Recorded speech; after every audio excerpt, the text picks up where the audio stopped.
He really did his best to get that team over, and that's one thing I really appreciated back then in the NWA. It seemed like everybody in that company really wanted to help everybody else out. You would hear Ric Flair always talk about how great the Midnight Express was, and Jim Cornette, and he would even give props to the faces without burying them, and vice versa. I mean, Jim Cornette would do that as well. So it's, you know, just check that out. I believe it was the James Gang is what Magnum and Dusty called themselves, and they were wrestling under masks and disguise masks and wearing cowboy get-ups and whatnot, and all of a sudden, you know, they just played so well, and that eventually spawned off another key member of the Midnight Express, and that's Ray Traylor, the late Ray Traylor. Many of you know him as Big Boss Man, but his persona at that time was Big Bubba Rogers. That was the first legitimate character that he got over with, that he was able to get over. Many people may not notice, but he was just an extra for the World Championship Wrestling shows on WTBS. And I guess Dusty finally said, "Kid, I'm going to give you a big break." And before you knew it, he was the bodyguard, so to speak, of Jim Cornette. Basically his body, and you didn't mess with Big Bubba Rogers. I kind of equate him to how Meng was presented, aka Haku, around the mid-90s in World Championship Wrestling, when he came in for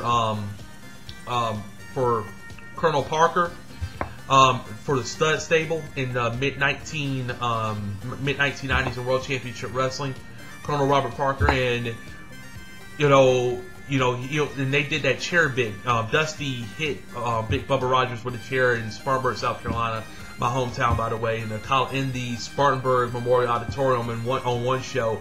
And Big Bubba didn't break at all. He just stood still, and Dusty just hightailed it out of there. And then he tried to grab this type of steel chair. I mean, it's funny if you go back and you look at some of the stuff. It's really good. And WCW ended up doing the same thing with Dusty and Meng again in like 1994. So go figure, right before the Fall Brawl War Games thing that they were doing.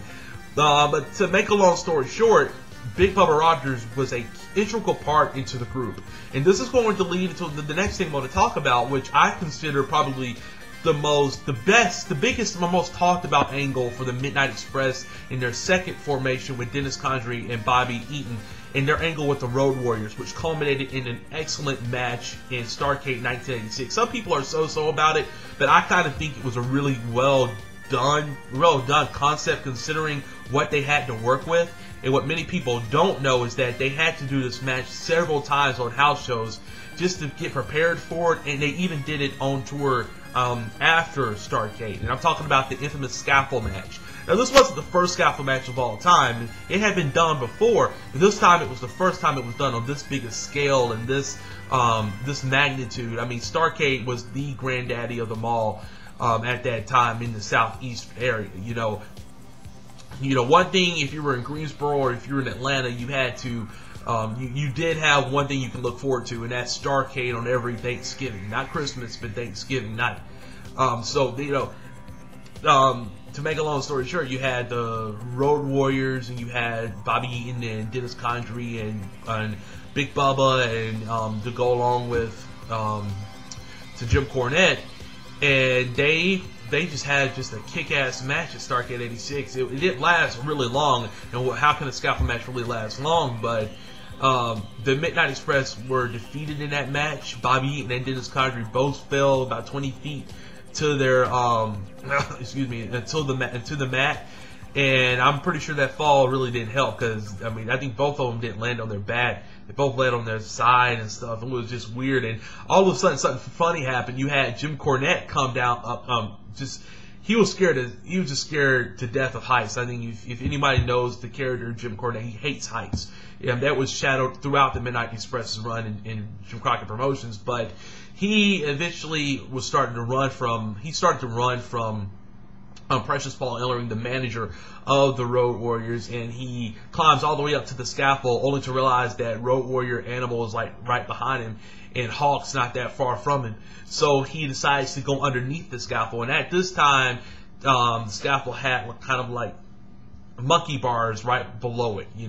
It was, basically they were there to hold the scaffold together, but you know, if a wrestler, you know, was underneath there, he could, you know, monkey bar it.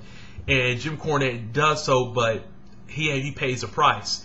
And Road Warrior Animal and Precious Paul eventually get to him, and he falls all the way down to the mat, and he proceeds to break his knee in 3 places.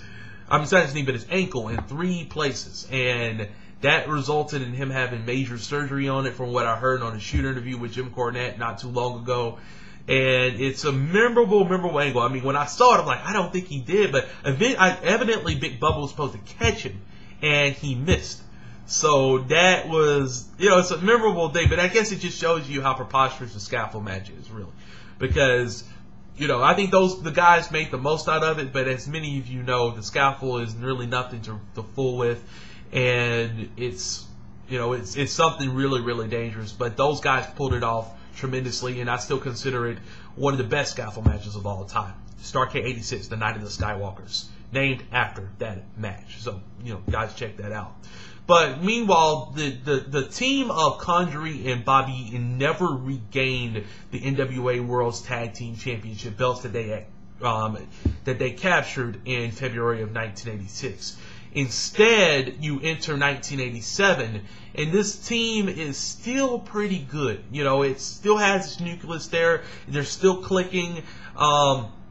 There was even reports, I believe, that they had a meeting with World Wrestling Federation and Vince McMahon, and Vince McMahon wanted to turn them into a big marketing guru, and the Express just wanted to, you know, they wanted to fight. They wanted to see their characters, you know, improve, but not just on a marketing scale, but they wanted to improve on a creative scale, and they just didn't envision themselves in New York. So they stayed in WCP, in JCP, and Jim Crockett Promotions. And in early 1987, something ironic happens. And this was prior to the Jim Crockett Memorial Cup Tag Team Tournament of 1987, which was going to be held in Baltimore, Maryland. Something interesting happened. Evidently, Dennis Condrey, the original member of the Midnight Express, left. He left the company. He left the industry. No one knew where he was.